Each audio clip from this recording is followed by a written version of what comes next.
My right, that's Honorable Professor Murwira. He's standing in Acting Minister of Energy and Power Development. And there is Honorable Minister Muchinguri Kashiri. She's the Acting Minister of Agriculture. And I have the Minister of Minister Chitando for Mines and Minerals Development.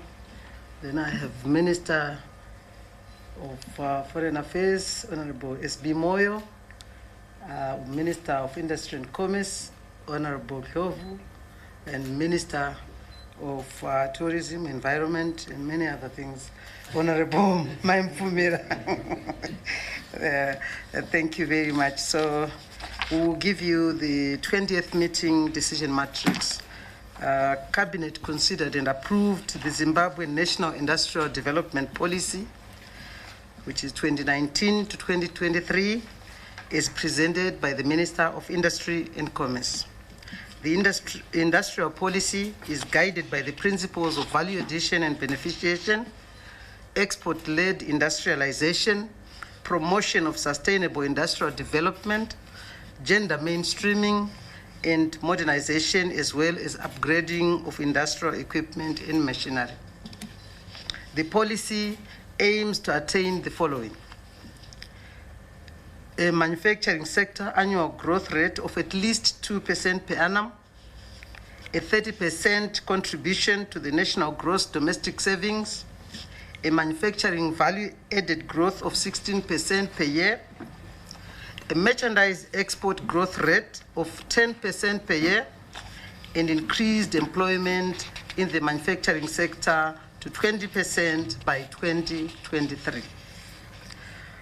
Attainment of the goals of the industrial policy will be predicated on the following: facilitation of financing for industrial development, embracing the fourth industrial revolution, establishment of industrial clusters, pursuing the concept of special economic zones, mainstreaming the devolution agenda in industrialization, fostering industrial competitiveness, providing of fiscal incentives for the manufacturing sector, and finally providing industrial skills training.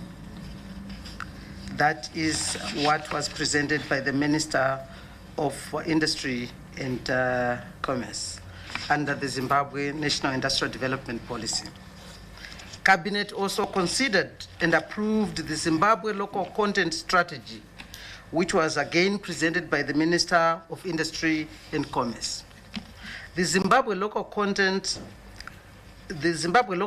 Strategy, which is a component of the country's industrialization policy, aims to promote local value addition and linkages through the utilization of domestic resources. The critical strategic actions will include preferential local procurement, capacitation of local suppliers, and capacitating research and development institutions, and also establishment of plans for the transfer of technological know-how. More specifically, the Zimbabwe Local Content Strategy will help to increase local content levels in prioritized sectors from the current levels of approximately 25% to around 80% by 2023.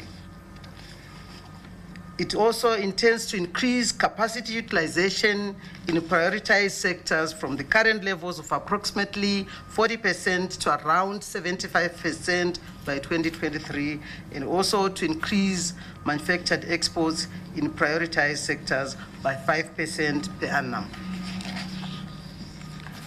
Cabinet also received an update on the Cyclone Idai. It received its weekly update report from the Minister of Local Government, Public Works and National Housing, who is the chairperson of the Cabinet Committee on Environment, Disaster Prevention and Management. Government and the UN have now come up with modalities to coordinate the various agencies providing humanitarian assistance to the cyclone-affected areas. Furthermore, government presented information and evidence of what transpired during the Cyclone Idai disaster to the ECOSOC delegation. The information gathered would be presented to the United Nations and cooperating partners from the 24th to the 26th June when they gather in Geneva. The meeting with the ECOSOC delegation noted that the current drought was exacerbated by the drought and such leading to food insecurity in Zimbabwe. It was accordingly agreed that there should be a composite appeal which includes the drought and Cyclone Idai. Cabinet has agreed to waive the usual procurement requirements in order to ensure that the permanent rehabilitation of roads and bridges can be completed before the onset of the summer season.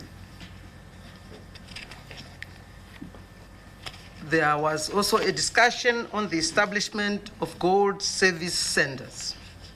Cabinet received and approved a proposal for the establishment of 4 gold centers under as presented by the Minister of Mines and Mining Development. The gold service centers will be established as follows: 1 in Silobela, that is in Midlands, another one in Mount Darwin, Mashonaland Central, and then another in Shamfa, Mashonaland Central, and another in Penalonga in Manicaland. The centers will be operational by 1st October 2019. Fidelity printers and refineries will provide the initial capital for the establishment of these gold buying centers, and also they will fund the capacitation of miners supplying the gold centers. This should result in the application of better mining methods and increased recoveries. This development will result in gold centers being brought closer to the gold miners, thus facilitating increases in gold deliveries to the Fidelity printers and refineries. That is as far as the gold centers are concerned. Cabinet also was informed by the Minister of Higher and Tertiary Education, Science and Technology Development as Acting Minister of Energy and Power Development that the fuel supply continues to register steady improvements. Cabinet also considered and approved a proposal by the Minister of Foreign Affairs and International Trade for the establishment of the Zimbabwe Foreign Service Institute. The Zimbabwe Foreign Service Institute will provide the training of a professional foreign service corps capable of articulating and executing Zimbabwe's foreign policy, while effectively managing the external environment and acting as a think tank for the government of Zimbabwe. Cabinet also considered and approved that the GMB Maize Producer Prize of $242 per metric ton be payable into farmers' RTGS dollars based on the prevailing foreign currency interbank market rate. In this case, therefore, the maize producer floor price is thus reviewed upwards from the current 726 RTGS dollars to RTGS dollars 1,400 per metric ton based on the interbank market rate of US 1:5.5. The review of the maize producer price does not translate into an upward adjustment in the retail price of millimil, since the GMB will continue to sell maize to millers at a government subsidized rate. Cabinet is appealing to business people not to increase prices, as the GMB buying price has no impact on the selling price of millimil. Cabinet also received a report from the Minister of Environment, Tourism and Hospitality Industry on the Africa Union UN Wildlife Summit, which is scheduled to take place from the 24th to the 25th June this year in Victoria Falls. And one of the key objectives of the summit is to boost investments in tourism and other wildlife-based economic sectors in order to ensure sustainable livelihoods for people in the countries represented. The summit will also seek to come up with strategies to achieve desirable outcomes of the CITES event, which is scheduled for the second half of this year. This is the report for Cabinet feedback to you today. Thank you. Thank you very much, Honorable Minister. Now it's time to take questions from members of the media. As usual, you say who you are and who you represent. We'll take 4 questions at the first round. Then later we'll see how we proceed. Any volunteers? Why are you looking so sad? You are so sad, eh? I thought you had a powerful presentation, so we expected quite a lot of... Yes, please. I heard the minister giving us an update on Cyclone Idai. Yesterday we had the Assistant General, United Nations Assistant General, she said the humanitarian assistance appeal remains critically underfunded. So I just want to find out from the government if you have got any plans in place. She mentioned that the humanitarian assistance appeal is critically underfunded. If you've got other plans also to intervene, to make interventions so that the problem will not be exacerbated, especially given the fact that we also have droughts and also interventions that also need to be made in that area. And also he raised the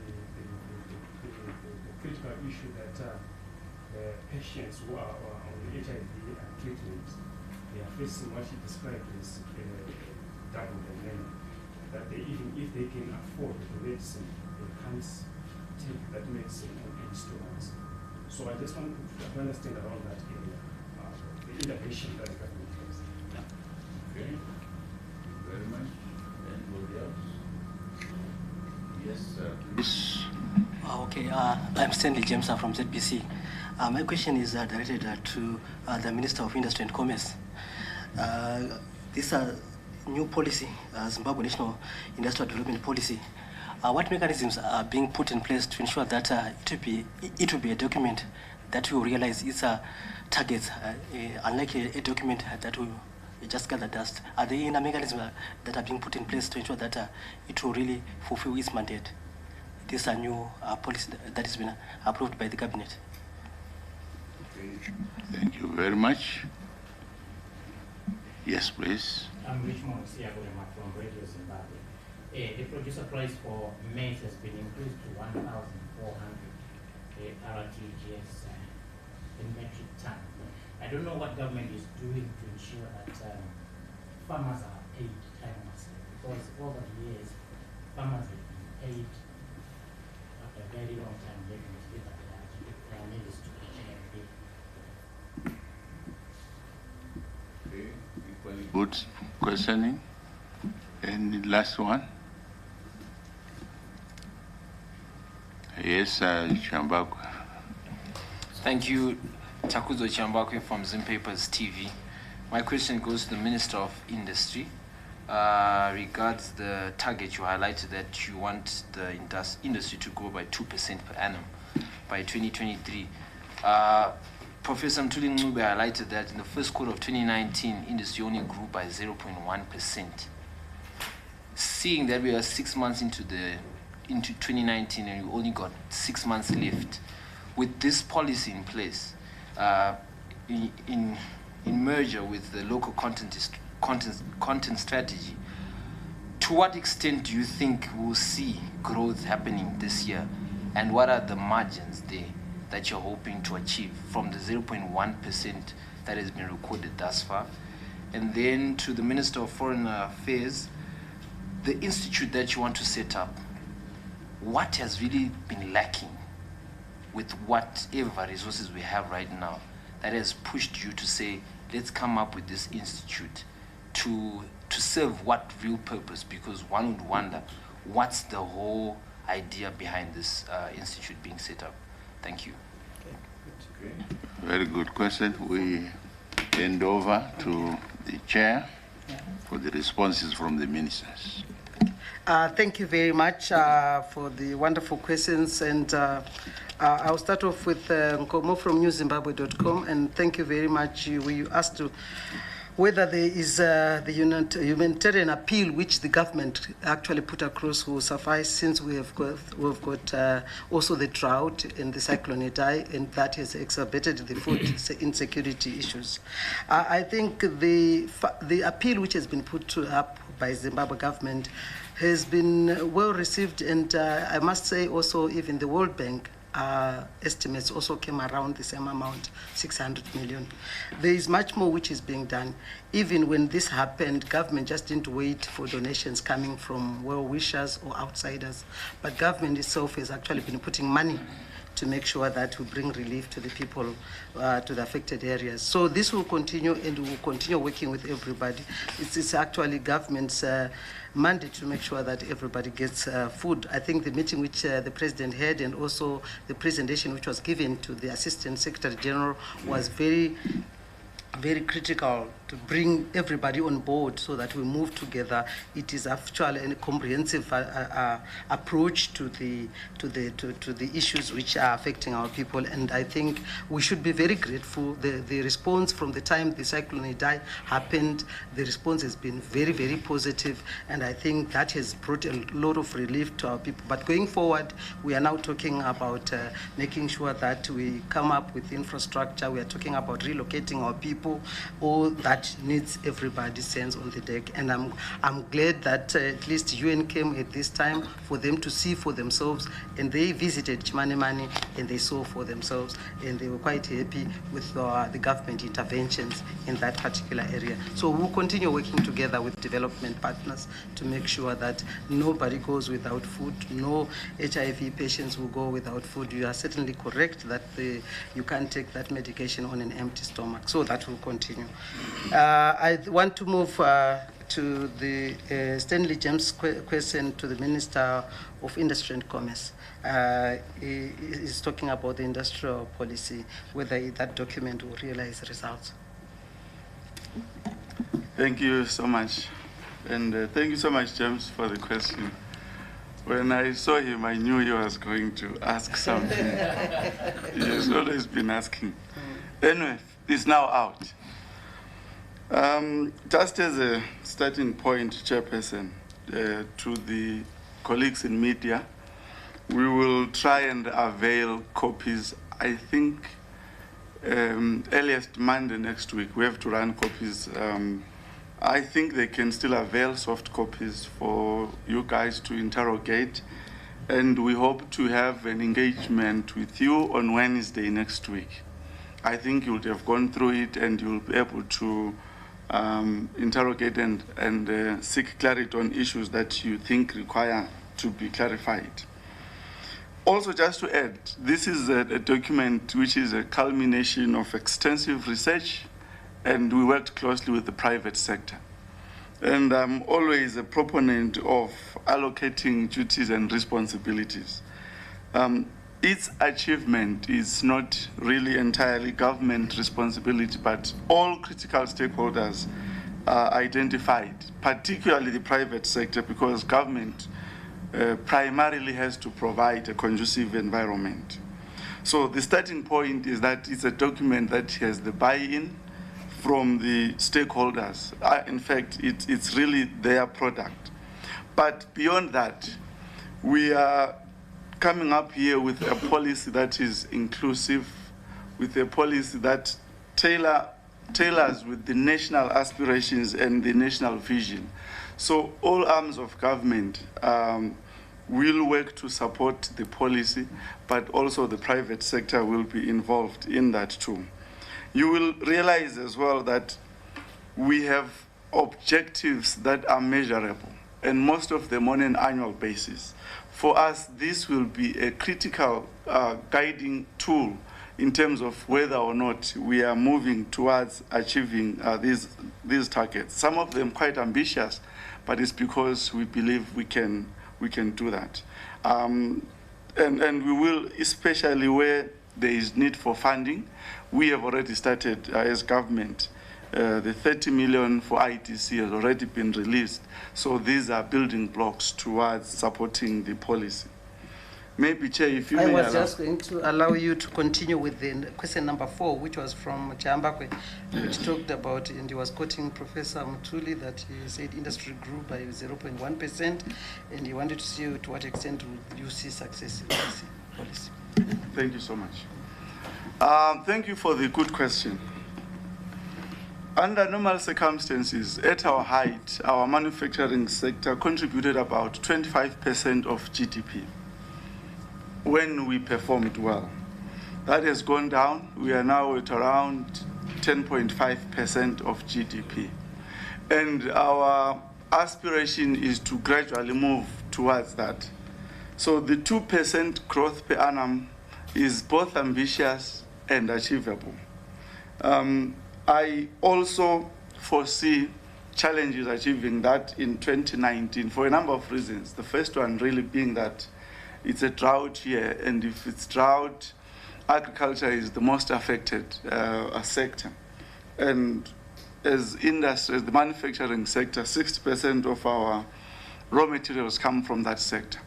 Now, it would have required us to have a much stronger financial position on the forex side, because it means we have to import raw materials. So I do anticipate modest growth in the second half of the year, because government support, as I've already mentioned, has begun to trickle in. We have identified low-hanging fruits where we will identify, where we will support the manufacturing sector.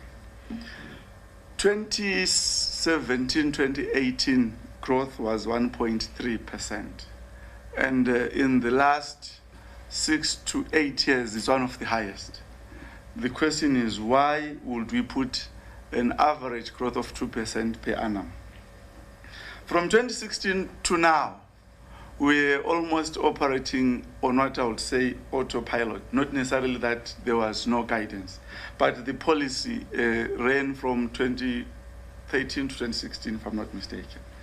Now, we are coming up with a policy. First, we are including rural communities. The devolution agenda is coming through. We want to promote value addition at local level.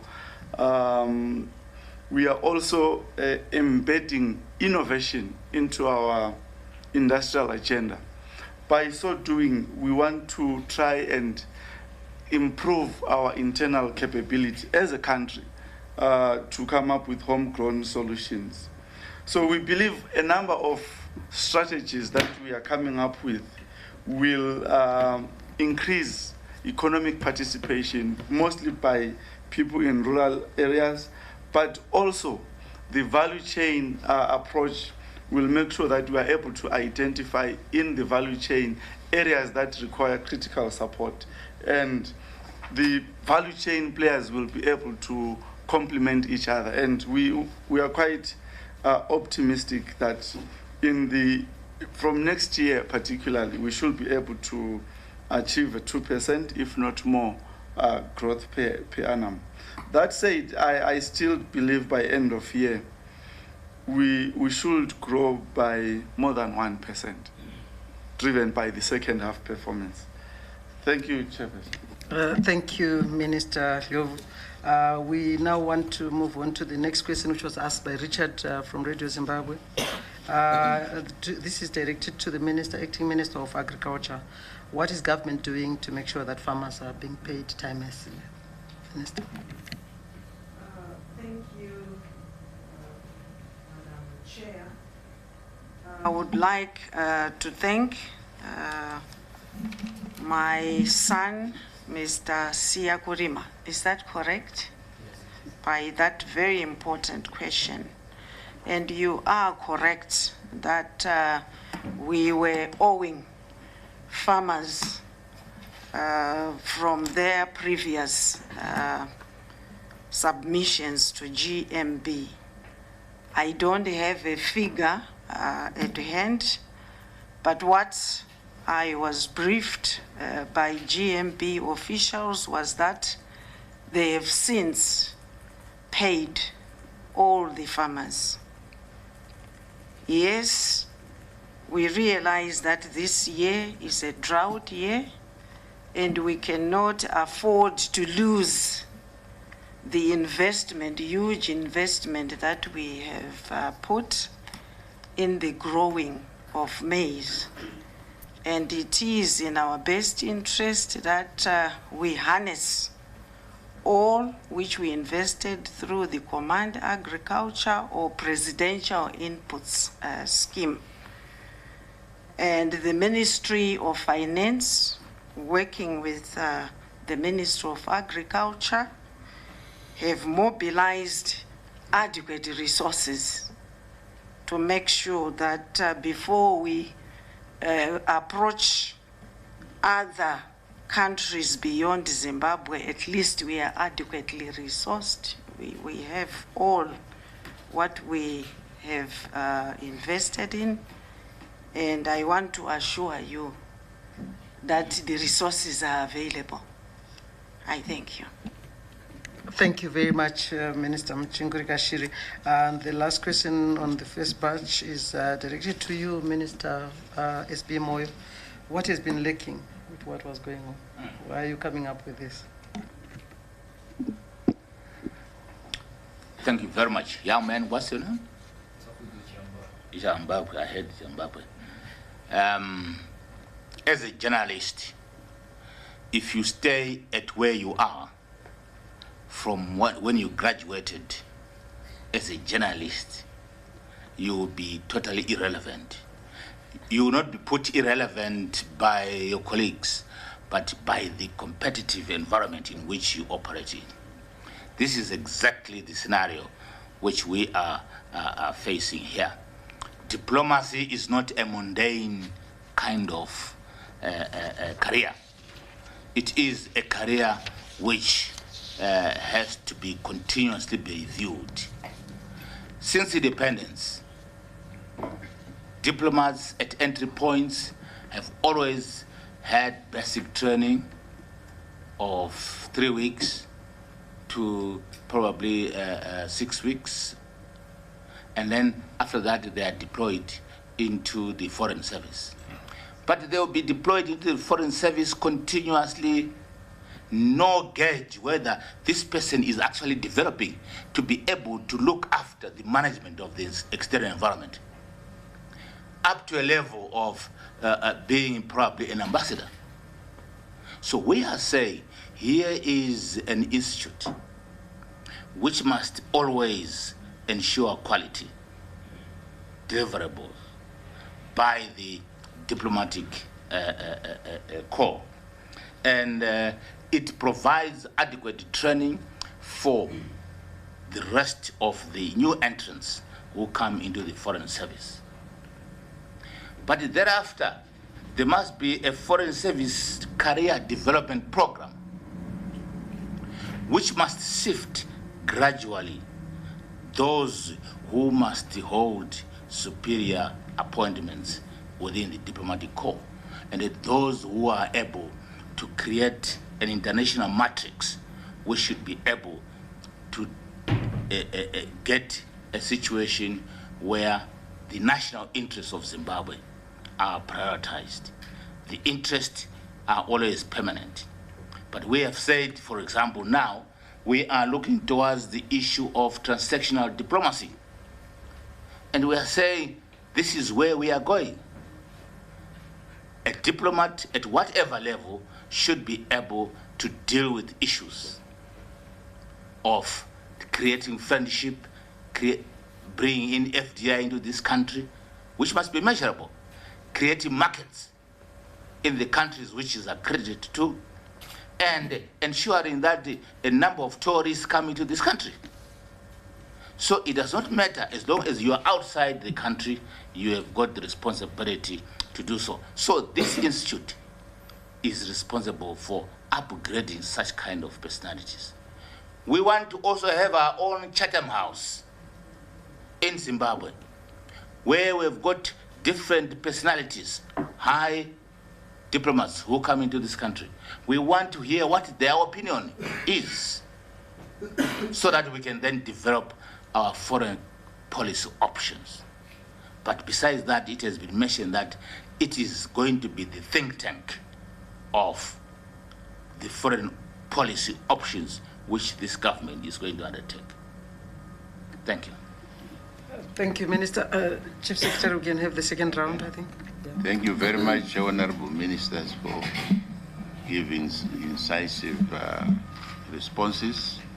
Now we have the last session. I will take first those who have not had the opportunity before coming back to yourself.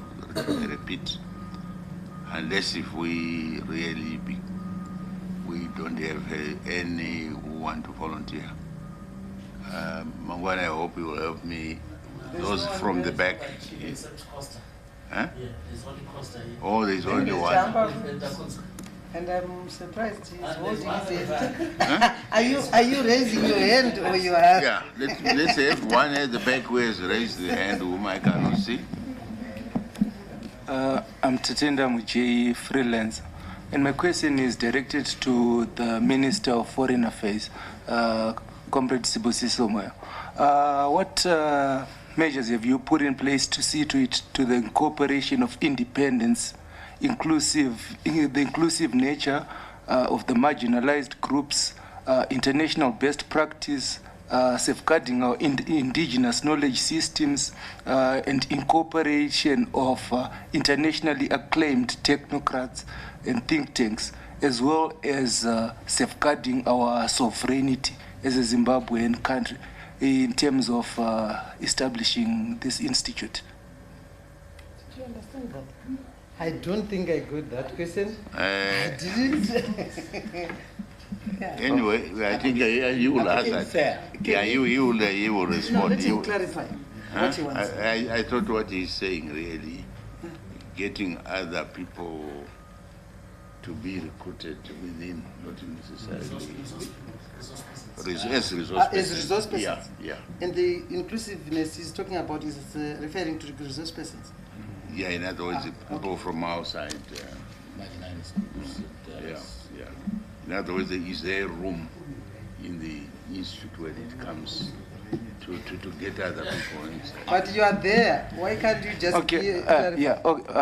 basically I was saying good, like there's one aspect is independence of the institute, inclusion of the marginalized groups, inclusion of internationally acclaimed technocrats, as well as the safeguarding of our sovereignty as Zimbabwe. All right. Okay, you had almost got it. Okay. Second. Right. If we don't have. There is here. No, what I'm saying, we now can have a repeat. You then Chambakwe. Thank you for what you said. I have two brief questions. Number one is. And you said you're Richard. Costa from Okay. I've got two brief questions. I wanted to understand the establishment of the gold centers.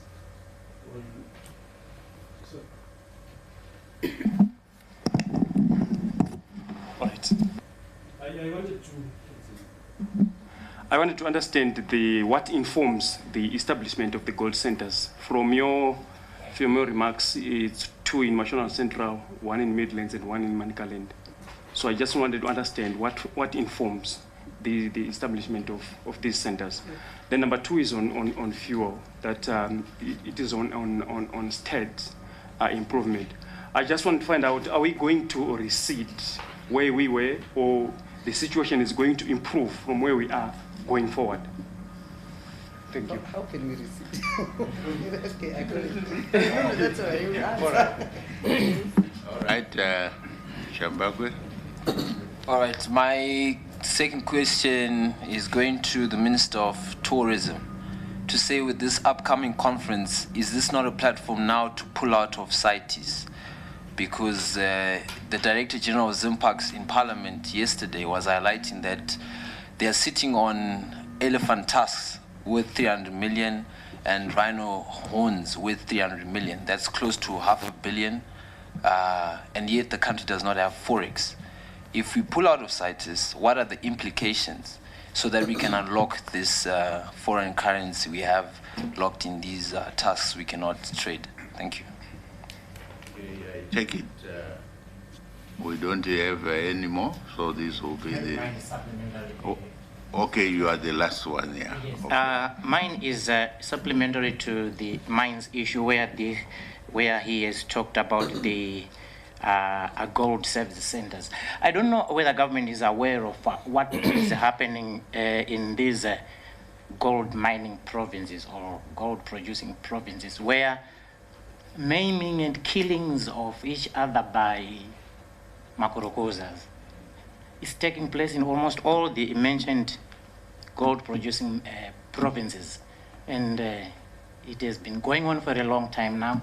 We have an incident we witnessed in Kwekwe when we visited Midlands where one korokoza was maimed and later died in hospital as a result of the makorokoza's activities in various centers. I don't know whether the government is aware of that, and if it is, what is being done to ensure that people don't kill each other or maim each other in that manner? Okay. Thanks. Over to you, Minister. Yes, thank you very much. Tatenda Mutei is a freelance journalist, and he directed his question to Honorable S.B. Moyo. What measures are being put in place to be inclusive, to also safeguard sovereignty and issues of independence of I guess the people who will be invited to that institute, the independence of the institute, and also he talked about the inclusion of international technocrats. Thank you very much.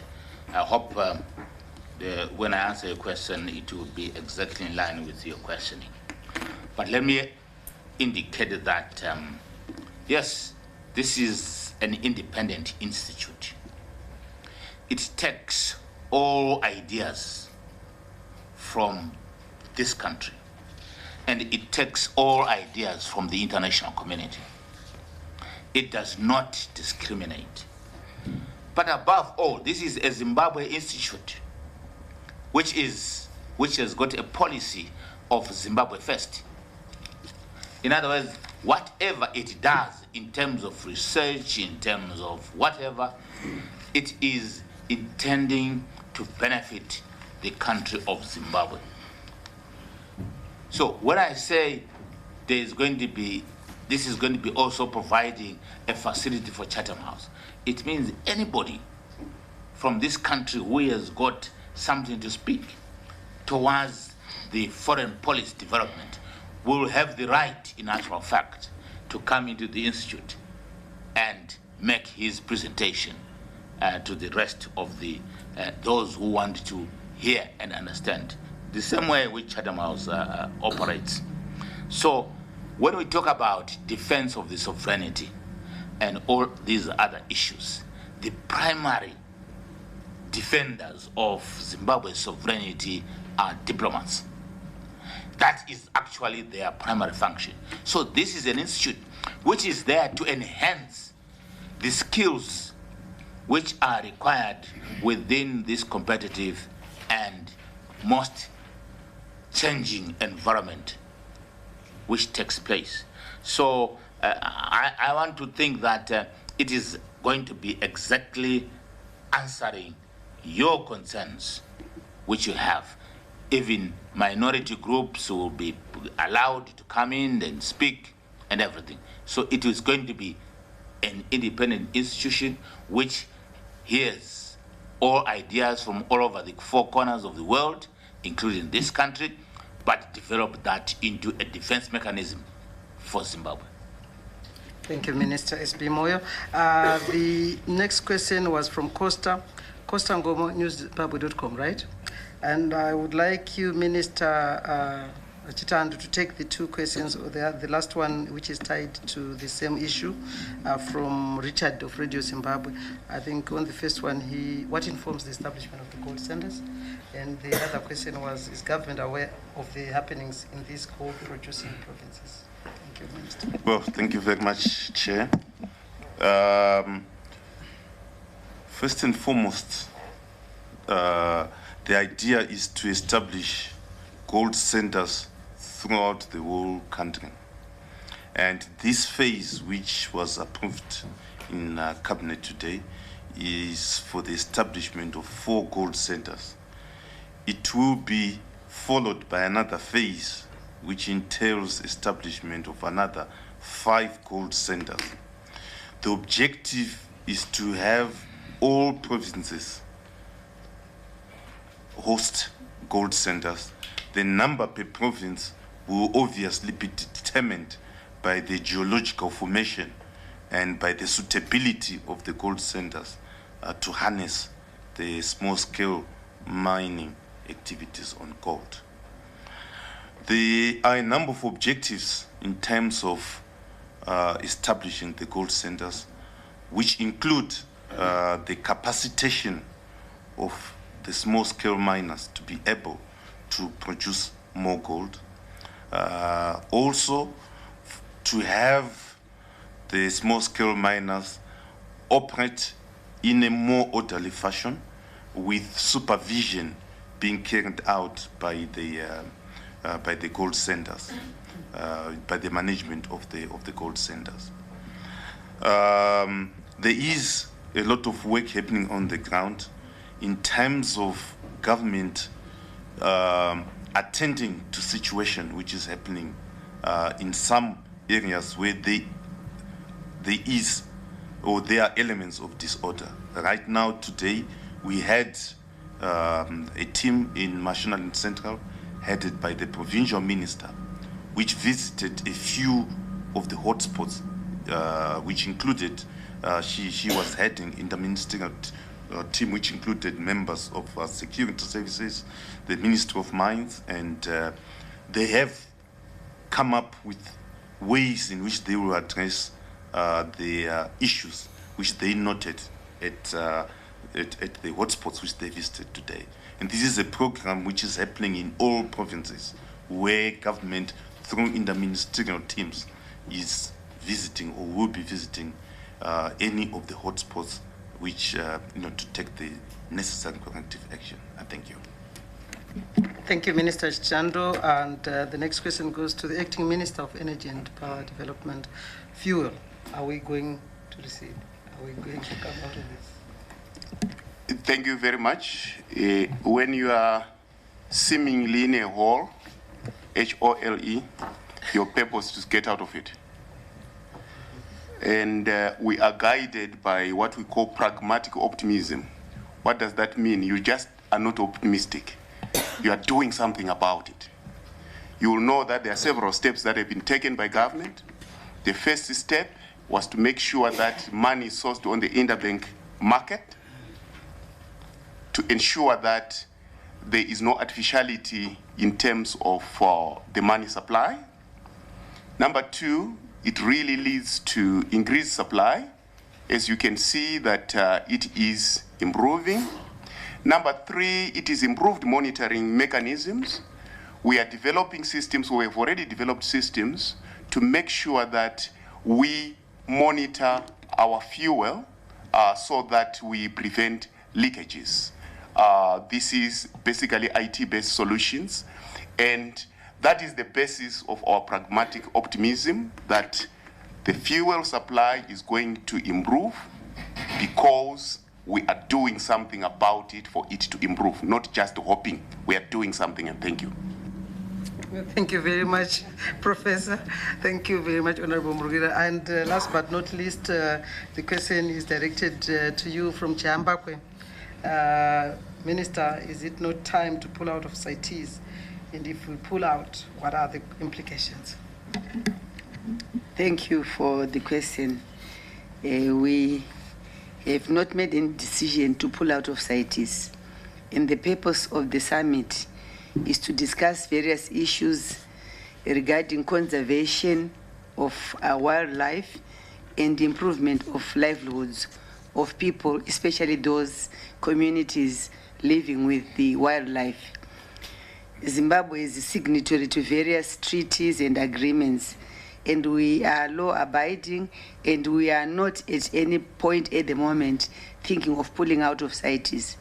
However, it's important to know that Zimbabwe has the second largest population of elephants in the world. our carrying capacity is around 50,000, and yet we are sitting with over 84,000 elephants, which means our capacity is much, much more. We've exceeded our capacity, and we need to do something to ensure that both the wildlife live comfortably, they have enough space and land, food and water. But at the same time, it also poses threats to those people living with the wildlife. And it is our intention during this coming summit to inform other people about our position. And I'm talking about Zimbabwe and Kaza, especially Botswana and Zimbabwe, because we have the largest herd of elephants. So there's no intention at the moment to pull out of CITES, but we'll put our case forward so that people understand that whilst other countries might not have engaged in good practices to conserve their wildlife and they have depleted stocks, Zimbabwe has excess, and therefore we need to persuade and make other people understand us. Yes, we are sitting on large stocks of ivory, but we have not said we are going to pull out of CITES. We need to explain our case, encourage, persuade other people to see our viewpoint as far as wildlife is concerned. Thank you. Thank you, Minister. Chief Secretary. Thank you very much, Chair and the Honorable Ministers, for having been so clear and very much comprehensive in the responses, and also members of the media, those of you who gave us questions, they were very penetrating. So I want to thank you for such a very constructive interface. Until we meet again next week, we say bye. Thank you. Thank you. Thank you very much. Thank you.